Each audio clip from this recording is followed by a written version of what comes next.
Podcast Penerbit BRIN, podcast penerbit ilmiah masa kini. Halo kawan BRIN, selamat datang di podcast Penerbit BRIN. Perkenalkan, saya Emsa Ayudia Putri yang akan memandu acara podcast kali ini. Kawan BRIN sekalian, pada kesempatan ini kita akan membahas tentang salah satu karya buku yang lolos seleksi dalam program akuisisi pengetahuan lokal BRIN yang berjudul Pembelajaran Musik Secara Daring. Sebelumnya, bagi kawan BRIN yang mungkin belum tahu, program akuisisi pengetahuan lokal merupakan salah satu program unggulan dari BRIN dan penerbit BRIN yang sudah diselenggarakan sejak tahun 2020. Program ini bertujuan untuk mengenalkan dan meningkatkan pengetahuan publik terhadap kearifan lokal Nusantara.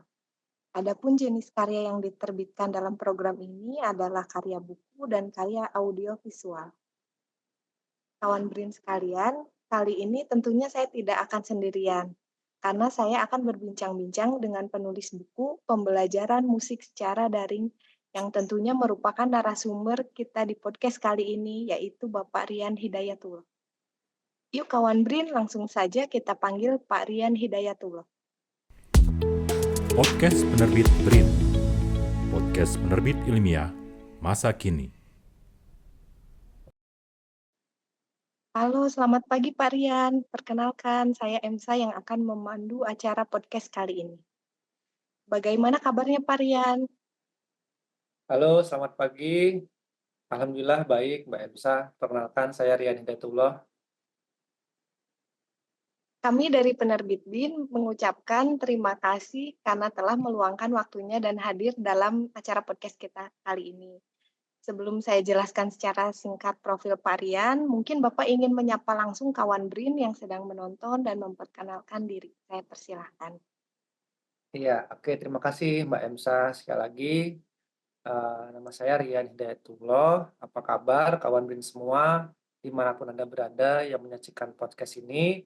Mudah-mudahan Anda dalam keadaan sehat walafiat dan juga dalam kondisi terbaik bersama keluarga, kerabat, dan orang-orang terkasih di samping Anda. Baik, terima kasih Pak Rian atas perkenalan singkatnya. Selanjutnya, izinkan saya untuk menyampaikan profil dan informasi terkait Pak Rian sebagai narasumber kita hari ini. Pak Rian Hidayatullah lahir di Yogyakarta pada tahun 1987. Menyelesaikan studi sarjana pendidikan musik di Universitas Pendidikan Indonesia, lalu studi magister pendidikan seni di Universitas Pendidikan Indonesia, dan studi doktoral pendidikan seni di Universitas Negeri Semarang. Saat ini, Pak Rian menjadi seorang dosen di program studi pendidikan musik, jurusan pendidikan bahasa dan seni Fakultas Keguruan dan Ilmu Pendidikan di Universitas Lampung. Pak Rian juga pernah mengajar mulai dari jenjang pendidikan taman kanak-kanak hingga sekolah menengah atas. Selain menjadi staf pengajar di Universitas Lampung, beliau juga aktif menulis buku dan meneliti. Sudah banyak buku yang Pak Rian terbitkan dari hasil penelitian terkait musik. Beberapa buku yang pernah disusun, diantaranya tahun 2021, yaitu yang pertama Metode Pembelajaran Sisaan Lampung, Pendekatan Musikal. Yang kedua, Komunikasi Seni, sebuah telaah dalam konteks kearifan lokal, Sistem Komunikasi Musikal Gitar Tunggal Lampung Pesisir, dan yang ketiga, Solfeggio, sebuah pengantar teori musik. Lalu kemudian di tahun 2022 ada Pendidikan Musik, Pendekatan Musik untuk Anak di Era 4.0, yang kedua Tradisi Musik Orang Lampung, dan yang ketiga Analisis Musik. Di tahun 2023 ada pembelajaran musik secara daring yang akan kita bahas hari ini. Dan di 2024 ada teori-teori pembelajaran musik. Dan yang kedua ada Gitar Tunggal Lampung Pesisir, eksistensi, enkulturasi, dan pewarisan musik informal dalam perspektif etnopedagogi. Rian menjadi anggota Komite Musik Dewan Kesenian Lampung sejak 2020 hingga 2024 ini. Di tahun 2022, Rian juga menjadi anggota The American of Schoolwork Association dan anggota Biro Pendidikan dan Pengembangan SDM. Persatuan Artis, Penyanyi, Pencipta Lagu, dan Pemusik Republik Indonesia. Aktivitas lainnya adalah menjadi tutor online di universitas terbuka sejak tahun 2018 hingga saat ini. Selain itu, beliau juga aktif menjadi tim redaksi jurnal, salah satunya di tahun 2024 menjadi reviewer International Journal of Education, Culture and Society Science Publishing Group USA dan reviewer jurnal penelitian musik Universitas Negeri Jakarta, serta masih banyak lagi. Karya tulis hasil penelitiannya juga tersebar di berbagai jurnal ilmiah. Wah, sangat luar biasa dan menginspirasi ya kawan Brin, profil dari Parian ini. Baik, tanpa berlama-lama, kita langsung diskusi aja yuk bersama Parian mengenai buku pembelajaran musik secara daring. Nah, yang pertama nih Parian, mungkin sebelum kita ngobrol terkait buku pembelajaran musik secara daring, Bapak ini kan sudah banyak menerbitkan tulisan, baik buku maupun jurnal. Nah, kalau boleh diceritakan sejak kapan Bapak mulai menulis dan bagaimana awalnya? Iya, terima kasih Mbak Emsa. Sebetulnya perjalanan awal saya menulis itu belum lama ya sebetulnya ya. Itu dimulai dari sekitar tahun 2015, 2016 sebetulnya. Waktu awal karir saya menjadi seorang pengajar di Universitas Lampung. Jauh sebelum itu sebetulnya saya lebih senang menulis di blog ya. Jadi dulu saya memiliki blog pribadi, tapi sudah jarang gunakan gitu dan saya jarang memposting tulisan juga di situ.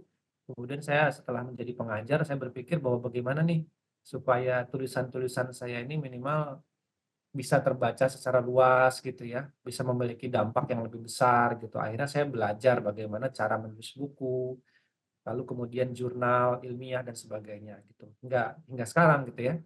Awalnya kita belajar dari buku-buku yang sifatnya buku-buku ajar yang kita gunakan untuk pengajaran di kampus gitu ya. Terus juga di beberapa koran juga ada ya di surat kabar baik yang terbit secara print maupun yang online gitu.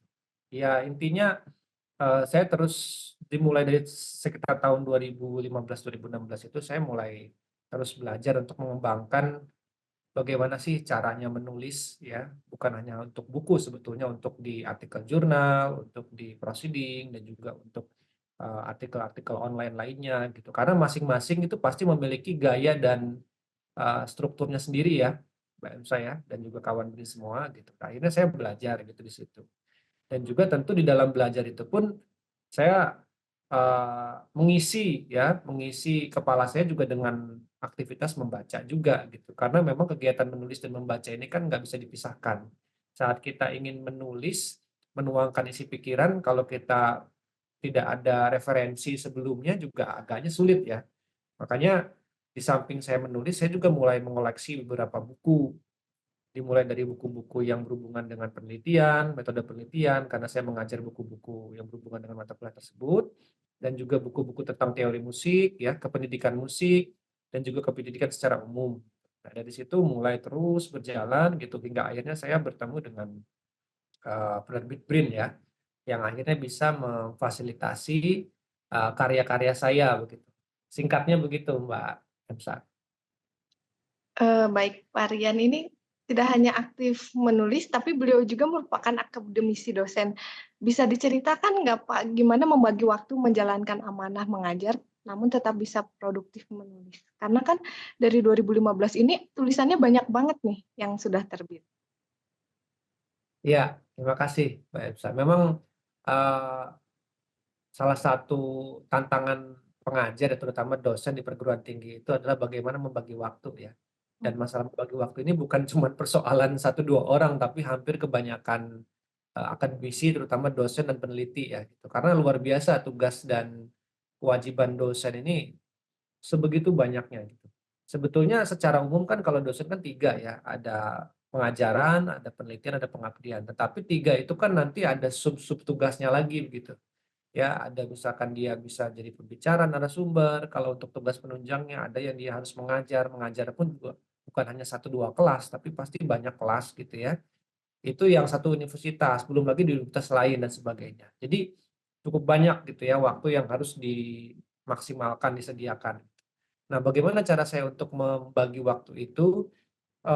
Kebetulan memang saya dari dulu memiliki semacam kebiasaan ya, Mbak Emsa, untuk bisa ada rutinitas tersendiri gitu, untuk yang namanya belajar dan pengembangan ilmu gitu. Jadi misalkan dari 1 minggu saya bekerja gitu ya, mungkin sekitar 7 sampai 8 jam kita bekerja di kantor, ya kita harus bisa meluangkan waktu gitu, misalkan 1 atau 2 jam per hari untuk bisa menulis misalkan, kalau memang kita punya concern di dunia penulisan. Tapi kalau misalkan kita punya concern di dunia lain, misalkan ada juga, saya ambil contoh ada beberapa teman yang juga dia membuat konten ya, ya maka kita juga harus memberikan perhatian khusus untuk hal tersebut gitu, sehingga kita memiliki konsistensi dalam melakukan itu. Nah, kebetulan saya memiliki semacam kebiasaan ya, dan juga ini terkesan sedikit memaksa untuk diri saya sendiri gitu.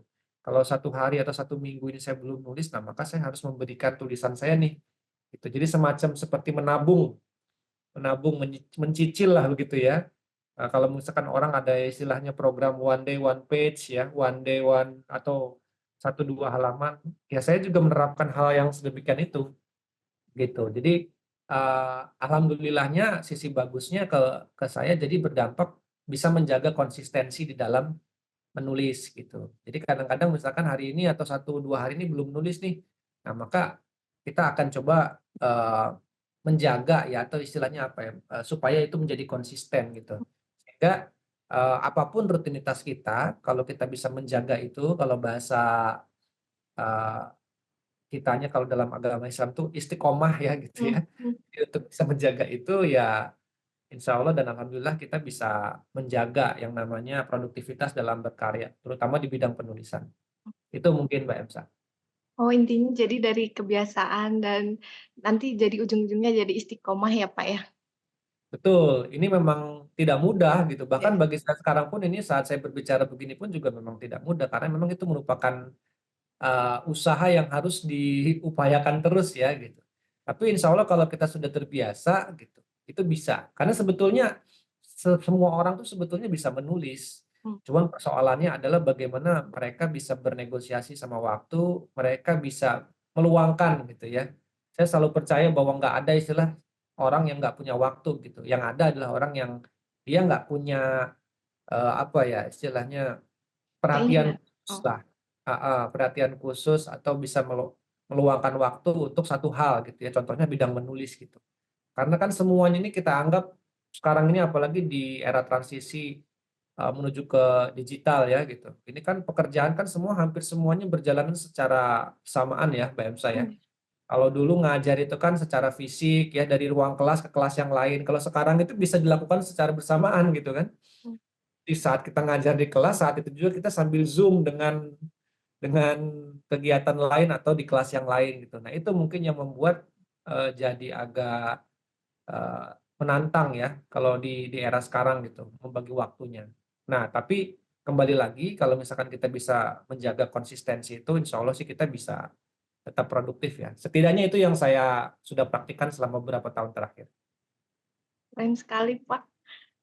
Mungkin bisa dicontoh oleh kita ya, kawan BRIN sekalian tipsnya. Nah, pertanyaan berikutnya, kita tahu kebanyakan musik itu lebih sering dari praktisi seperti para musisi, jarang sekali dari aspek akademisi. Nah, apa yang membuat Bapak tertarik menulis tulisan-tulisan tentang musik, terutama buku terbaru Bapak yaitu Pembelajaran Musik Secara Daring? Ya, hal yang membuat saya terdorong ya untuk menulis sebetulnya saya dari awal tuh tidak terlalu suka ya, karena memang saya dari bidang musik, Mbak Emsa, dan kebetulan memang concern saya di sebelum dunia penulisan itu adalah di dunia performing atau di dunia musik performance atau pertunjukan gitu ya. Jadi sebelum itu saya sebetul-betul, musisi gitu, musisi dalam artian ya orang yang menjual jasa untuk bermain musik di atas panggung gitu ya.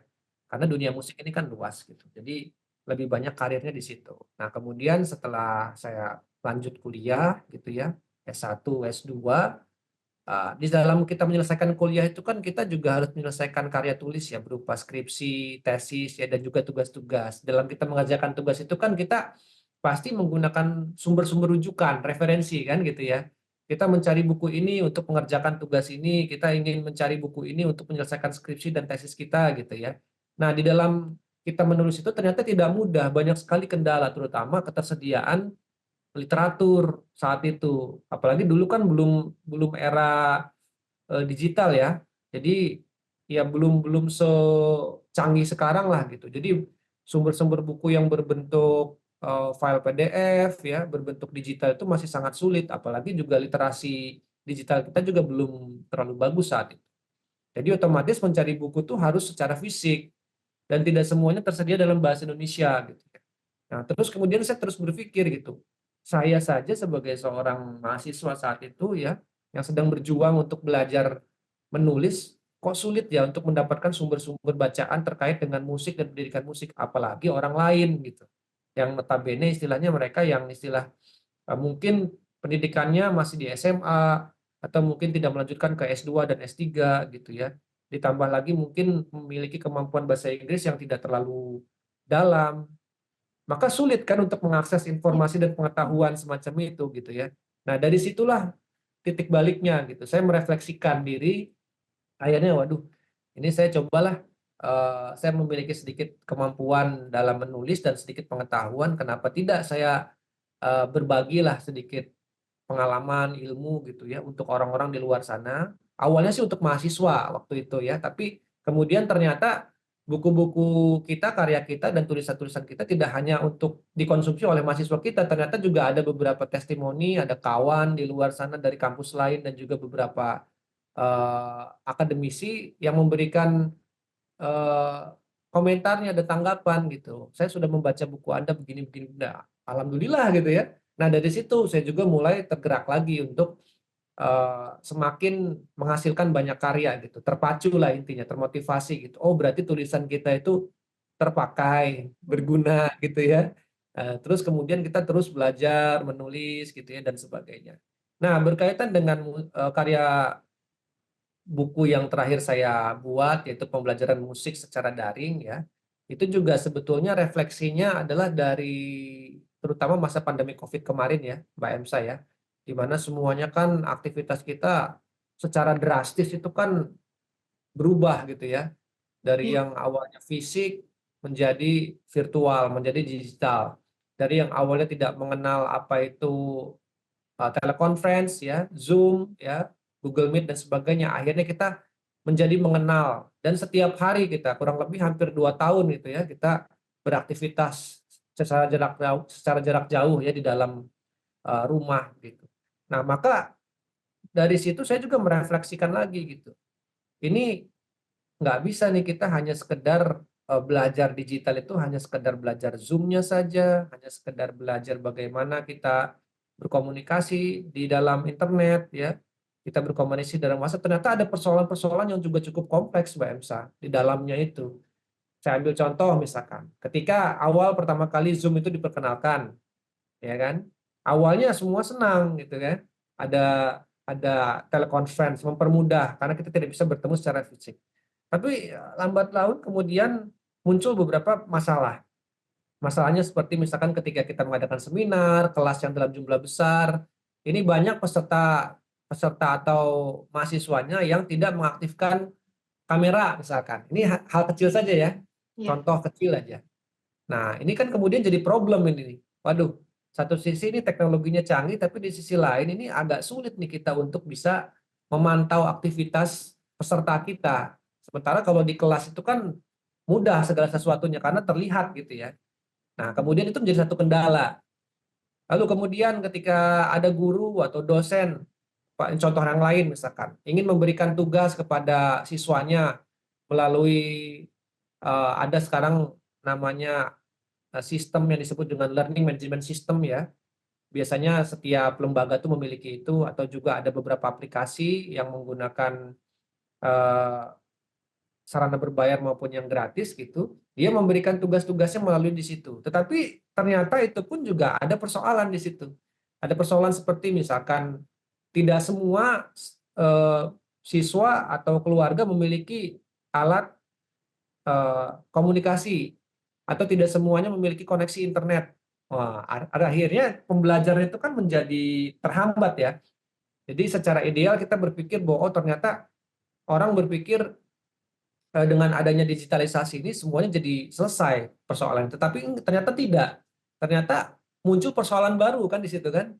Nah, disitulah saya mulai berpikir lagi gitu loh. Oh, ternyata kalau kita berbicara pembelajaran secara daring atau online, entah itu belajar umum maupun dalam pembelajaran musik, persoalannya ternyata banyak. Bukan hanya persoalan bagaimana mempergunakan aplikasi, bukan hanya persoalan teknis, tetapi juga ada hal-hal yang sifatnya non teknis seperti tadi.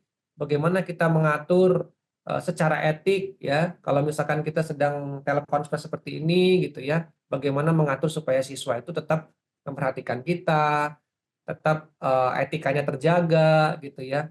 Lalu bagaimana kita membuat bahan materi-materi yang itu bisa diakses secara online, secara live dan sebagainya. Bagaimana kalau kita misalkan mengalami satu kendala yang kita tidak bisa mengakses satu aplikasi misalkan, Zoom meeting-nya bermasalah, lalu aplikasi apa yang bisa kita gunakan? Nah, ini kan beberapa contoh kecil saja gitu loh, bahwa di dalam pembelajaran musik secara daring, secara online itu ternyata ada banyak persoalan. Nah, persoalan itulah yang saya coba kemukakan di dalam buku saya itu, gitu. Jadi saya berusaha untuk memberi tahu pembaca, masyarakat bahwa ini loh, ketika kita berdiskusi atau berbicara tentang pembelajaran secara daring atau lebih khusus pembelajaran musik, maka kita ada hal-hal yang harus kita perhatikan gitu ya, bukan hanya cuman persoalan materi, konten, tapi bagaimana kita juga secara etik juga memahami melakukan remote learning atau pembelajaran jarak jauh itu seperti apa sih yang ideal gitu ya, supaya ini bisa dimaksimalkan walaupun kelasnya berlangsung secara jarak jauh. Lalu bagaimana supaya bisa memicu perhatian siswa gitu ya. Tentu kan ada strategi-strategi yang berbeda, Mbak Emsa. Kalau kita di kelas itu kan nuansanya beda ya, eee, atmosfernya beda dengan kita melakukan pembelajaran di Zoom meeting misalkan. Maka perlu ada penyesuaian-penyesuaian, perlu ada strategi-strategi yang pasti berbeda juga dengan kalau kita mengajar di dalam kelas.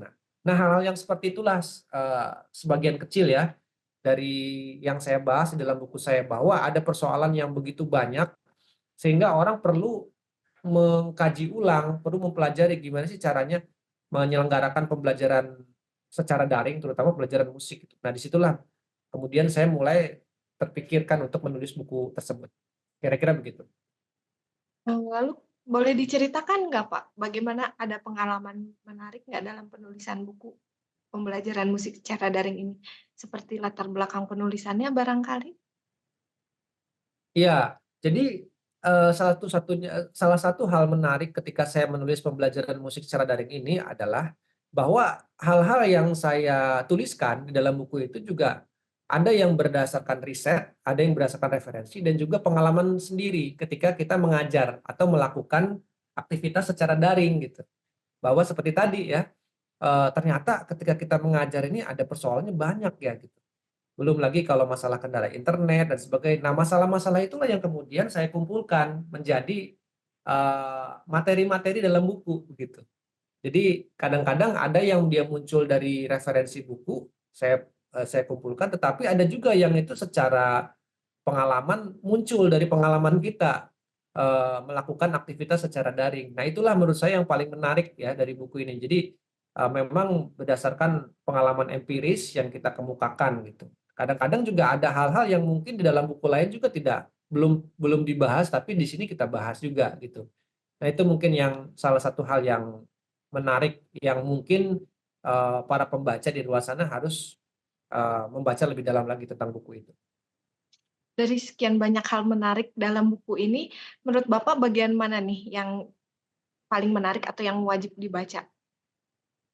Eee, Sebetulnya banyak ya, tapi kalau saya bisa ngambil contoh misalkan ada di salah satu bab itu kalau tidak salah bab 8 ya, itu saya menjelaskan beberapa contoh penggunaan aplikasi-aplikasi dalam pembelajaran. Misalkan ada YouTube, ada Facebook, ada Twitter, ada WhatsApp, TikTok, Telegram, dan sebagainya gitu ya. Kan aplikasi-aplikasi itu adalah aplikasi yang sebetulnya kita gunakan sehari-hari ya, Mbak Mhm. ya. Jadi artinya bukan untuk kepentingan pembelajaran gitu, hanya untuk kepentingan berselancar di sosial media ya, berinteraksi dengan kawan-kawan kita, dengan keluarga kita gitu. Tapi di situ saya bahas bagaimana kita mempergunakan aplikasi atau media sosial itu gitu untuk memaksimalkan atau mengoptimalkan pembelajaran. Saya ambil contoh misalkan WhatsApp.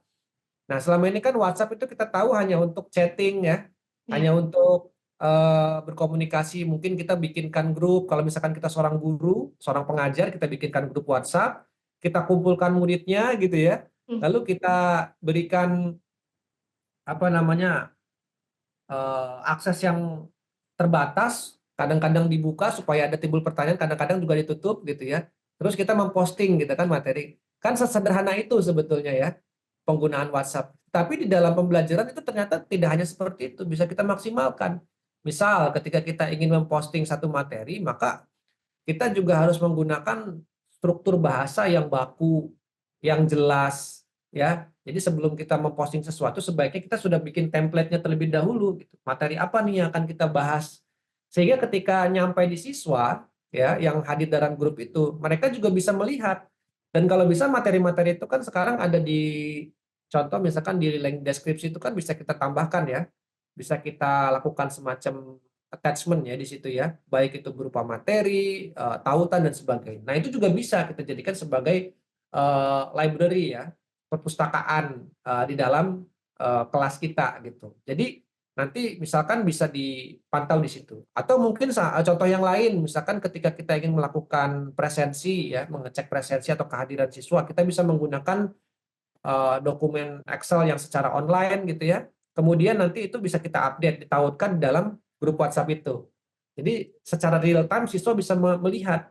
Nah, tidak banyak kan sebetulnya guru, pengajar atau dosen yang memaksimalkan penggunaan WhatsApp untuk yang sedemikian itu gitu ya.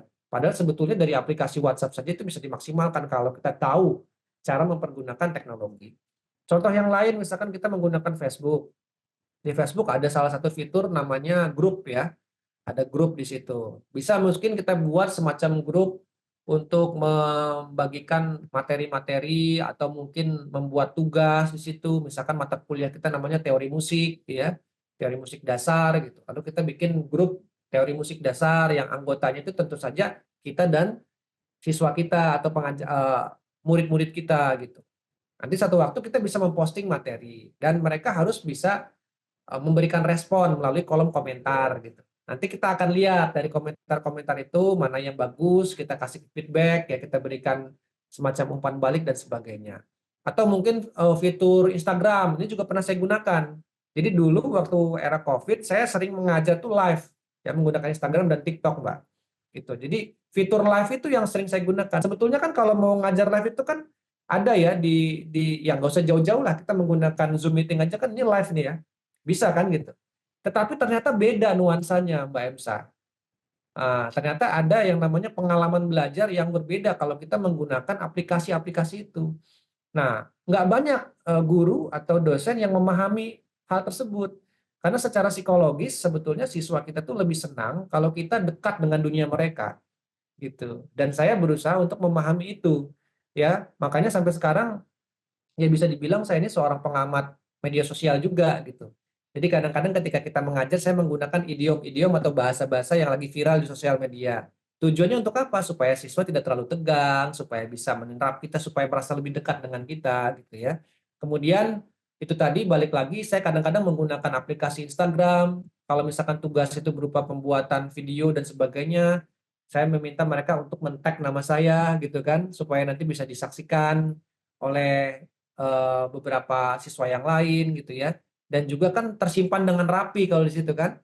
Postingan-postingan itu tersimpan dengan rapi. Misalkan kita lupa, kita bisa lihat lagi suatu waktu gitu. Dan kita bisa langsung memberikan feedback dengan memberikan komentar di bawahnya itu. Nah, dan yang paling penting daripada itu adalah siswa atau mahasiswa itu merasa bahwa seperti sedang tidak belajar gitu.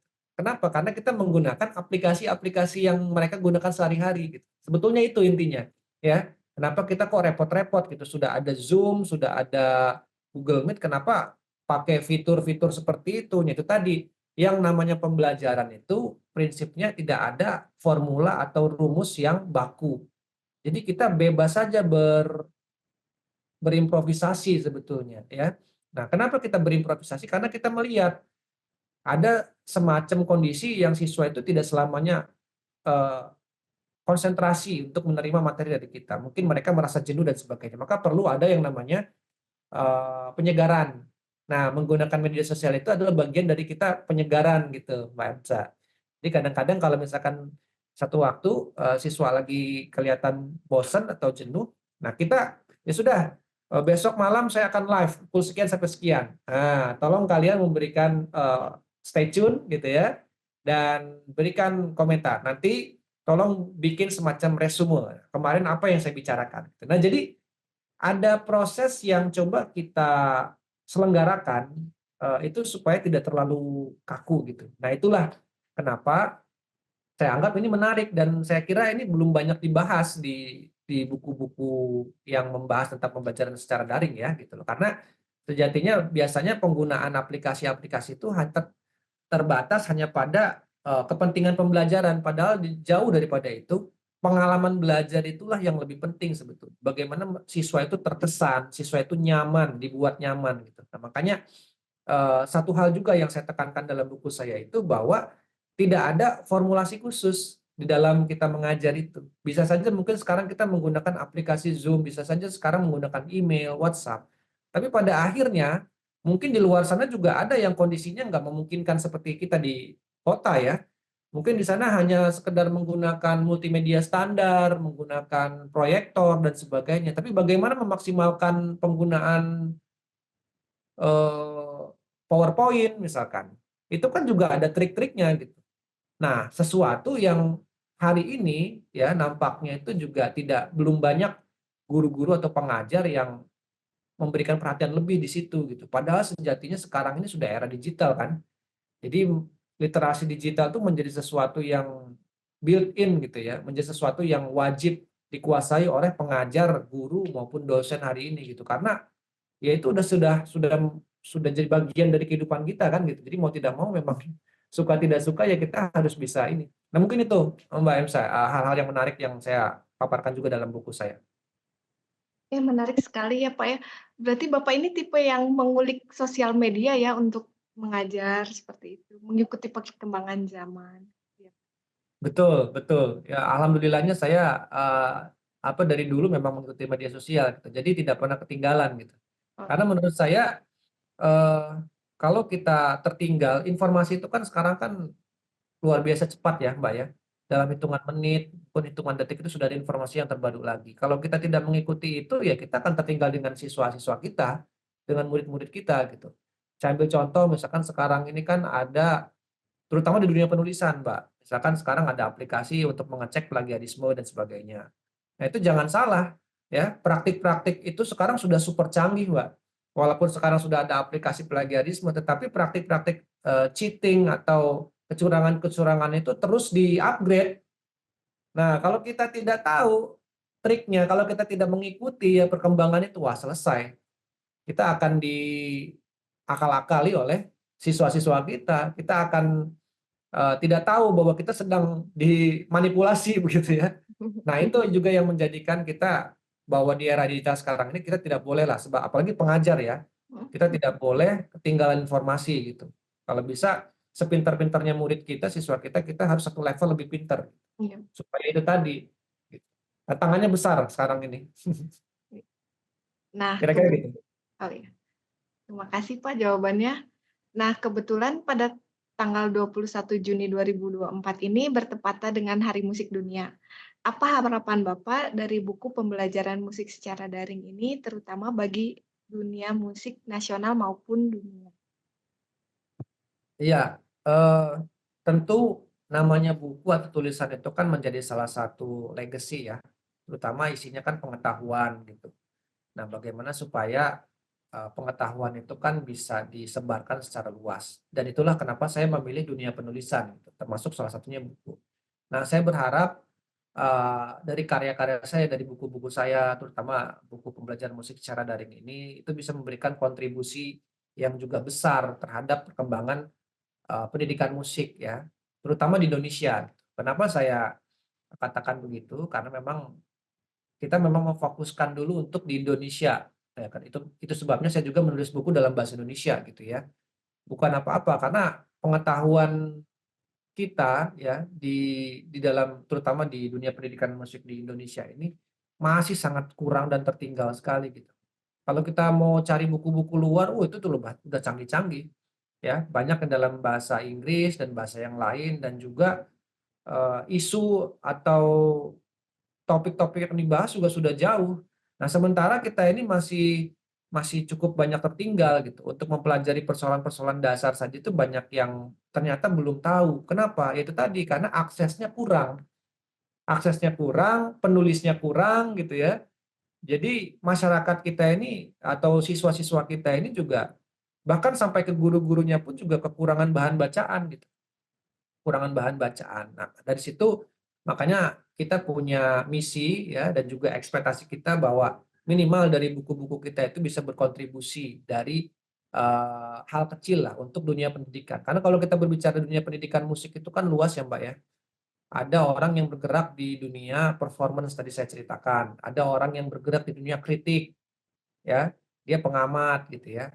Terus ada orang yang dia bergerak di dunia engineer, ada orang yang bergerak di dunia terapis. Jadi musik tuh luas bidangnya. Nah, saya memilih untuk berada di wilayah pendidikan dan pedagogi gitu. Kenapa? Ya itu karena, salah satu ekspektasi kita, salah satu hal yang kita kuasai. Dan karena kita kuasai, maka kita maksimalkan gitu. Bagaimana sih untuk memberikan masyarakat ini pengetahuan tentang pendidikan musik gitu.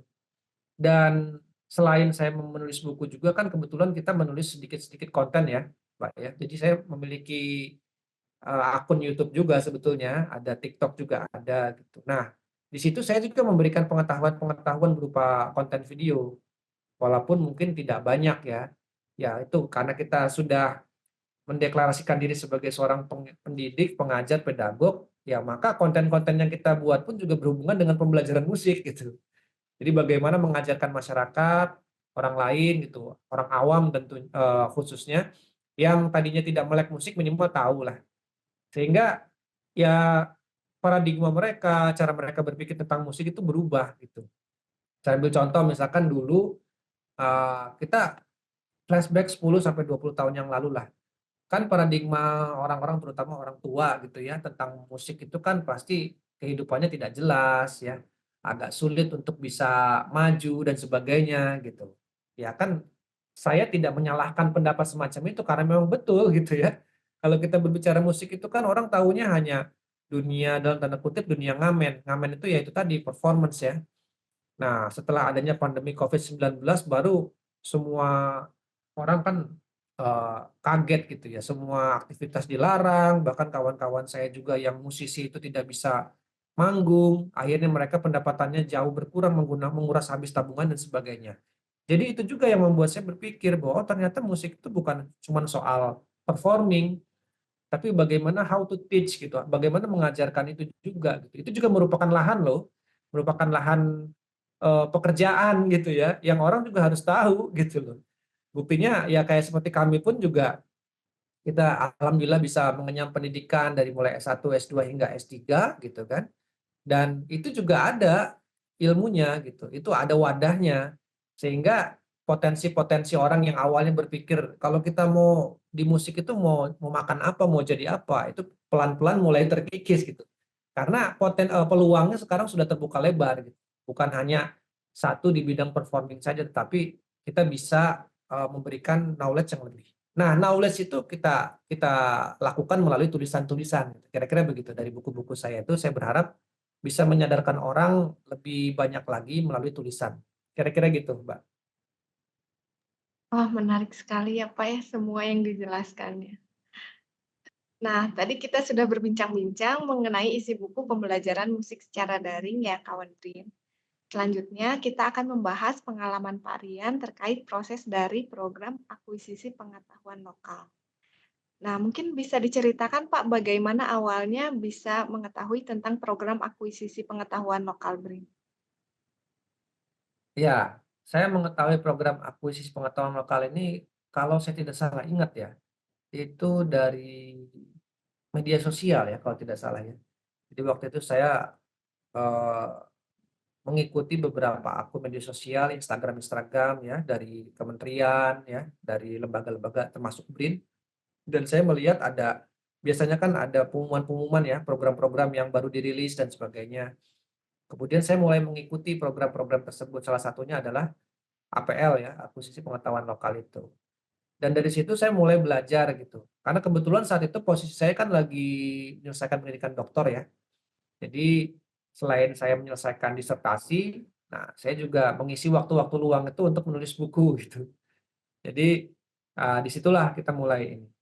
Nah, salah satu yang menarik adalah yang membuat saya terpacu ya, itu ada insentif yang diberikan itu. Nah, jadi kebetulan semua mahasiswa dokter pasti tahulah ya gitu bahwa orang yang sedang tugas belajar, sekolah itu pasti memerlukan banyak tambahan-tambahan secara finansial gitu. Nah, dari situ saya karena juga membutuhkan itu, nah udah akhirnya kita mulai termotivasi gitu. Oh, ada insentifnya nih gitu ya. Akhirnya kita membaca informasi itu secara detail begitu dan saya eee apa ya namanya, punya harapan gitu ya, oh ini sepertinya bisa nih. Karena memang saat itu saya sudah menyiapkan ada tabungan ada 2 buku saat itu. Buku yang sudah terbit, ada buku yang masih naskah atau manuskrip gitu ya. Nah, saya tanyakan waktu itu kepada salah satu editor gitu ya, "Bisa tidak saya punya 2 naskah saya kirim?" "Oh boleh," ternyata tidak ada batasan waktu itu. Oh ya sudah, saya mencoba saja saya kirimkan, alhamdulillah dua-duanya itu lolos ya, yang sudah terbit maupun yang belum.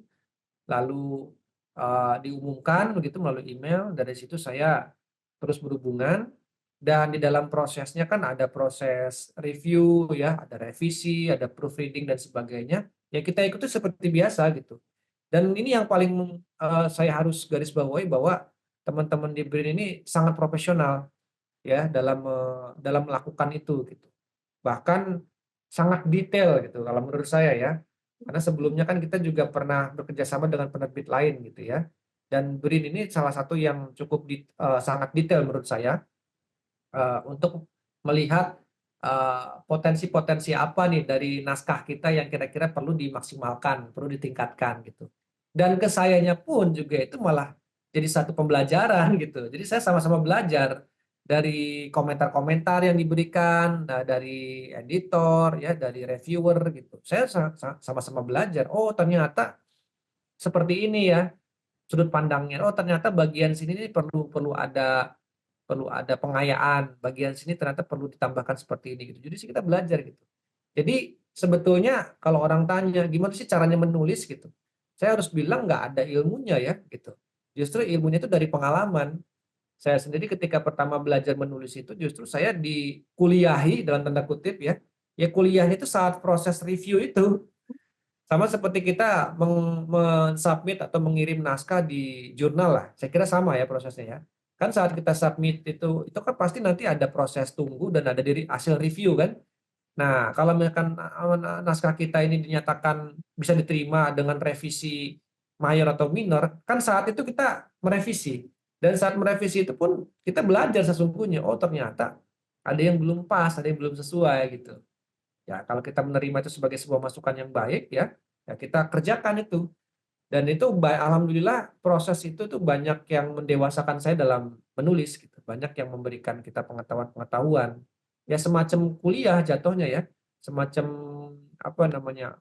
Bertukar informasi gitu. Oh, ternyata eee, di dalam tata tulis itu ada hal-hal yang semacam ini yang kita tidak tahu gitu. Sekaligus nanti kita belajar banyak hal di situ. Nah, singkat cerita setelah buku saya diterima, kemudian ada melakukan kontrak, kemudian kita sebagai penulis mendapatkan insentif. Nah, dari situ saya mulai terpacu lagi ternyata Mhm, menyenangkan ini menulis ini ya. Akhirnya saya mengirim naskah-naskah berikutnya gitu, mhm. termasuk, yang terakhir ini adalah buku, pembelajaran musik secara daring gitu. Karena kita melihat saat itu, buku ini ditulis tahun 2022 akhir sebetulnya ya, Oh, tapi saya kirimkan di 2003 gitu. Jadi saya sudah memiliki beberapa tabungan tadi ya, mhm. sehingga ketika, eee, tahun demi tahun bergulir, nah saya tinggal mengirimkan saja nanti untuk tahun depan dan tahun-tahun berikutnya ya kita sedang menabung juga di tahun ini gitu. Jadi, saya menghindari untuk apa ya, sistem kebut semalam gitu ya. Kan banyak orang yang kadang-kadang ada satu program, nah ini baru membuat gitu. Kalau kita buat dulu ya, buat dulu bahannya sehingga karena saya berpikir begini Mbak Emsa, buku itu akan selalu ada. Mungkin sekarang BRIN, mungkin nanti ada institusi lain juga yang punya program yang sama gitu ya. Nah, persoalannya kalau kita nggak punya bahan, ini kita apa yang mau dikirimkan kan begitu ya. Iya. Jadi saya berpikir bahwa ya sudah, tabung saja yang banyak tulisan gitu. Nanti ketika dibutuhkan, kita tinggal memilih nih, tulisan mana nih yang kita akan bagikan, yang akan kita kirim gitu ya. Termasuk di jurnal pun juga demikian gitu. Kadang-kadang ada tulisan jurnal yang memang kita submit di jurnal-jurnal yang bereputasi internasional, nasional, terakreditasi. Tapi ada juga kadang-kadang dari rekan-rekan kita yang dia baru akan memulai karirnya di jurnal. Nah, kadang-kadang kita juga memberikan semacam eh, bantuan ya atau support ya, karena kadang-kadang kan teman-teman kita di perguruan tinggi itu kan hanya mau mengirim ke jurnal-jurnal atau publisher-publisher kan yang sudah besar gitu.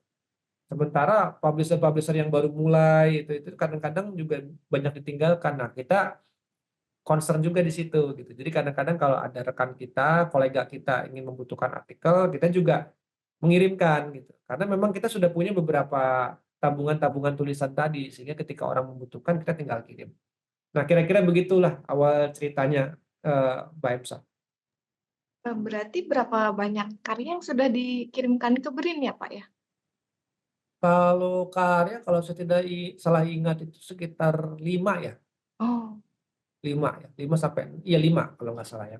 Pertama itu kan ada buku pendidikan musik 4.0, terus ada buku tradisi musik orang Lampung ya, terus ada buku pembelajaran musik secara daring ini, yang ketiga. Sebetulnya ada 2 lagi nih. Insya Allah mungkin di sekitar bulan depan akan terbit lagi nih buku yang Gitar Tunggal tadi Mbak Emsa sebutkan, dan satu lagi teori-teori pembelajaran musik. Dan semuanya itu sudah, yang 2 sisanya mau terbit itu sudah tinggal menunggu publish saja gitu. Sudah dinyatakan diterima dan akan diterbitkan oleh tim BRIN. kita tunggu ya, Pak, karya-karya berikutnya. Ya, Lalu amin. Mohon doanya. amin. Bagaimana kesan dan testimoni Parian setelah mengikuti program APL ini? Seperti bagaimana program ini berdampak pada pengalaman atau karir Parian dan juga kontribusi program ini untuk masyarakat. Iya, ini sangat besar ya, program ini dampaknya sangat besar saya rasakan gitu, terutama untuk diri saya sendiri ya, sebagai orang yang memiliki concern di dunia penulisan buku gitu. Kenapa saya bilang besar? Karena buku ini kan sudah banyak ditinggalkan ya, Mbak.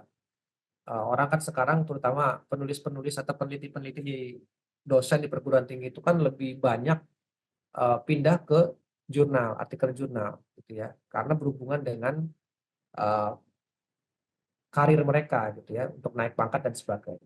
Nah, buku ini sudah mulai banyak ditinggalkan. Padahal sebetulnya buku itulah yang menjadi fondasi utama dari pengetahuan. Jadi kalau saya memberikan pengetahuan ke mahasiswa saya tidak mungkin memberikan jurnal langsung gitu. Kenapa? Karena jurnal itu kan hasil penelitian terbaru, bukan isinya, bukan bagaimana tentang dasar-dasar musik dan sebagainya. Nah, dasar-dasar musik, teori dan sebagainya itu kan adanya cuma di buku teks. Entah itu buku ajar, buku referensi dan sebagainya. Maka saya memberikan perhatian khusus untuk buku-buku ini gitu ya. Jadi supaya buku-buku ini juga bisa apa ya namanya, bisa terus sustainable gitu ya. Nah, saya merasakan dampak yang sangat besar ya. Tadi saya sudah ceritakan sebelumnya bahwa saya sebagai penulis juga banyak terbantukan, terbelajarkan dari proses dari A sampai Z-nya itu ya. Kemudian juga saya melihat ketika waktu itu unggah naskah, BRIN juga ternyata kan ada Google Form waktu itu ya, dibagikan isiannya itu cukup banyak, dan saya melihat ini detail sekali gitu. Mungkin kalau dituliskan itu sampai berapa halaman gitu ya menggunakan tulisan kita. Jadi di situ diminta kita untuk mengirimkan reviewernya siapa saja yang kita rekomendasikan. Terus email, kita diminta email ya, email beberapa institusi dan juga sosial media gitu. Saya kira itu hal yang bagus gitu. Jadi BRIN di sini bukan hanya sekedar mempublish ya, menerbitkan karya kita, tapi mereka juga menjaga hubungan interaksi itu. Seperti sekarang kita melakukan podcast gitu ya. Ini kan bagian dari juga menjaga interaksi dan juga mempromosikan. Dan saya pun juga demikian. Buku-buku yang saya terbitkan pun juga tetap kita promosikan.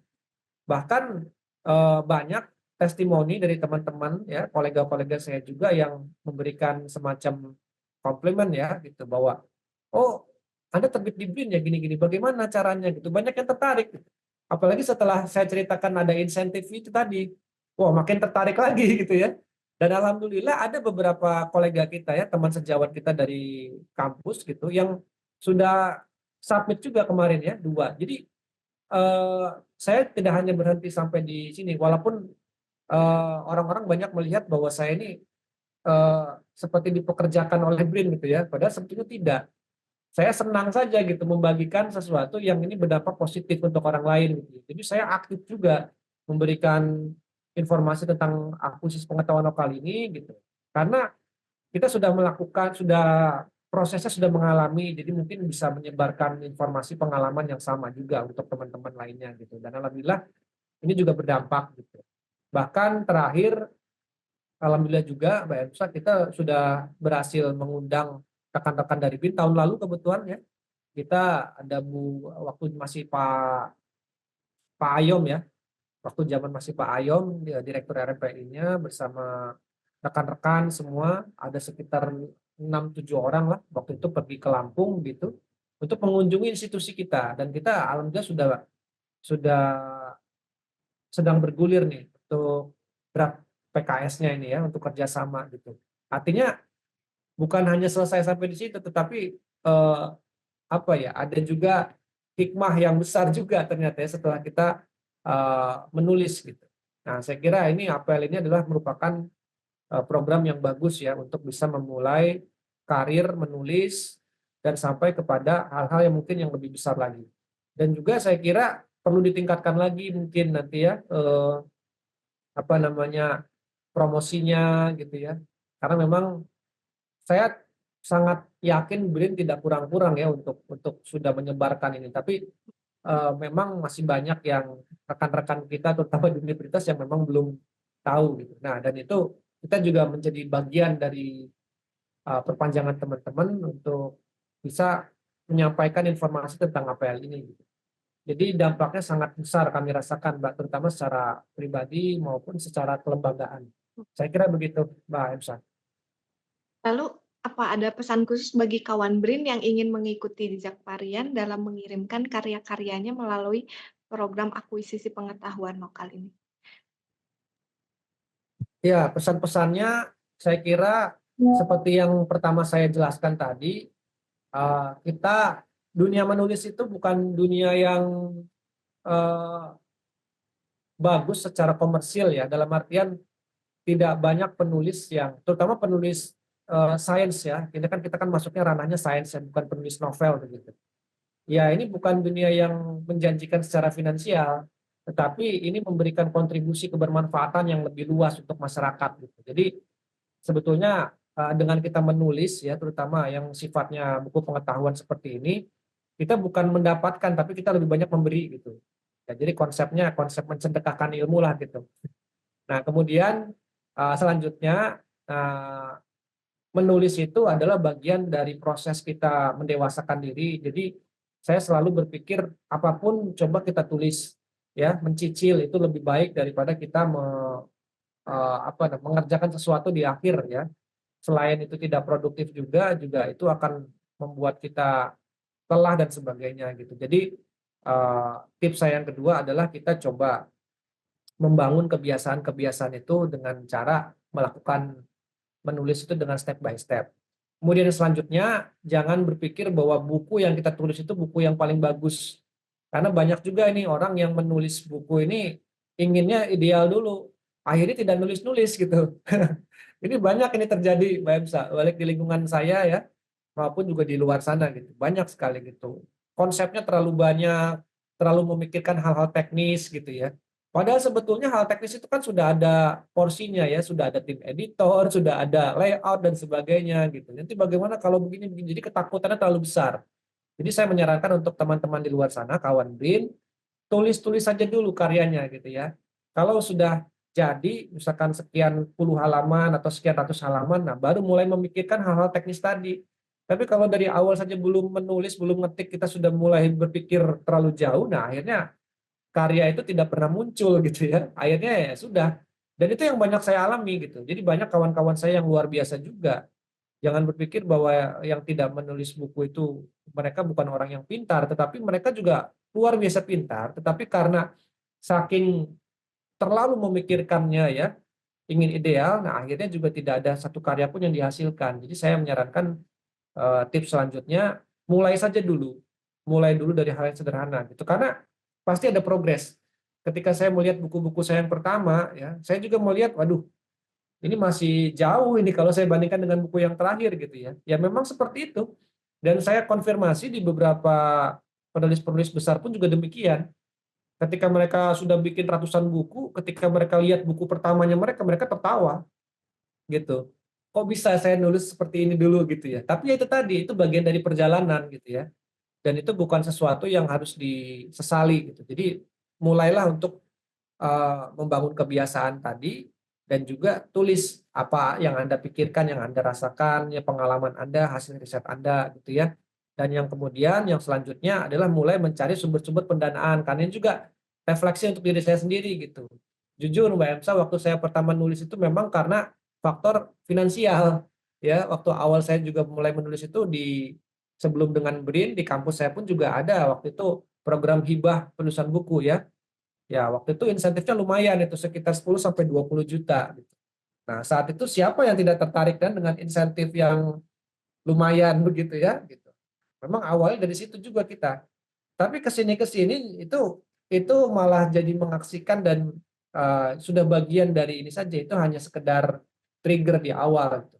Ternyata makin kesini itu menulis itu ya memang ada semacam kepuasan tersendiri ya karena kita menyebarkan ilmu. Itu tadi konsepnya lebih memberi ya gitu, lebih konsep memberi. Kalau kita ingin berbicara berapa yang dihasilkan dari menulis buku, itu tidak akan pernah ketemu filosofinya itu.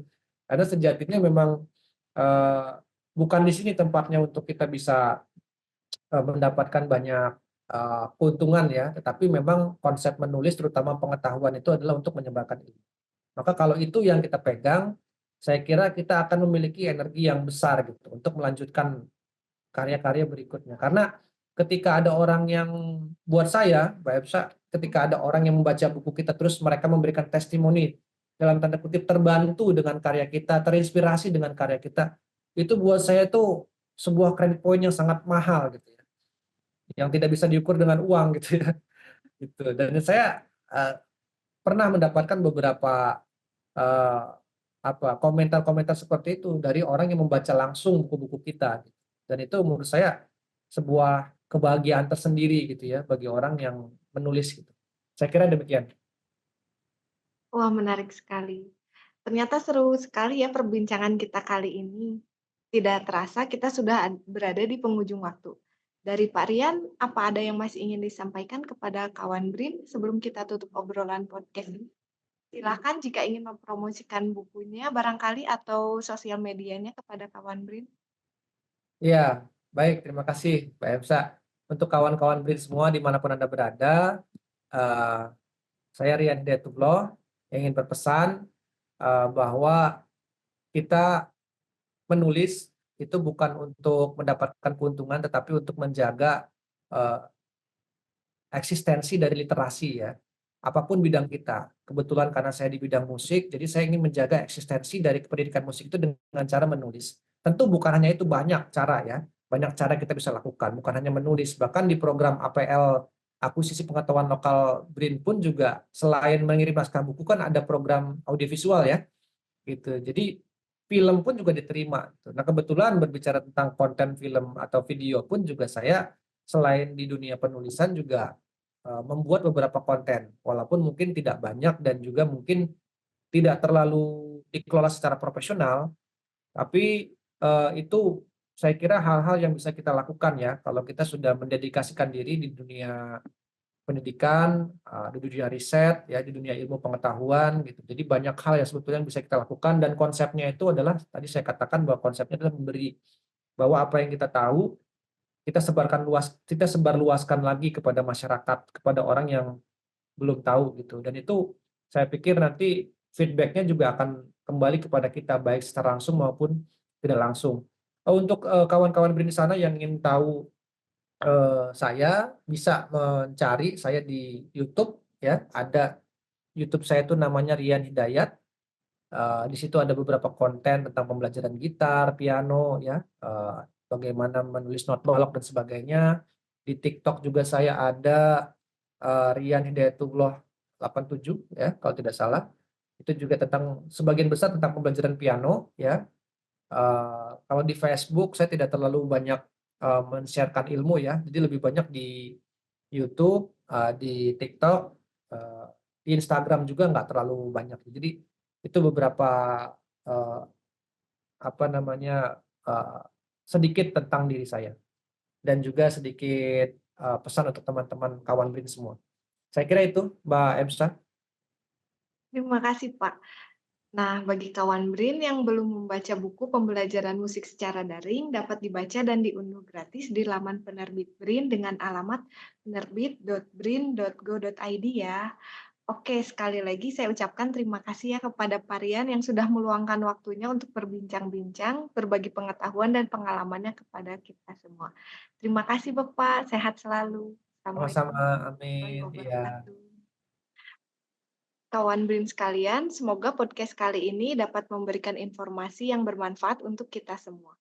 Selain itu, bagi kawan BRIN yang ingin mendapatkan pengalaman menarik untuk berpartisipasi dalam program akuisisi pengetahuan lokal BRIN seperti Parian, dapat mengirimkan karya buku ataupun karya audiovisualnya melalui tautan Linktree/akuisisi BRIN, seperti yang tertera di bawah ini. Sekian podcast kali ini, saya pamit undur diri. Nantikan terus podcast pada episode selanjutnya ya. Sampai jumpa. Podcast Penerbit BRIN, podcast penerbit ilmiah masa kini.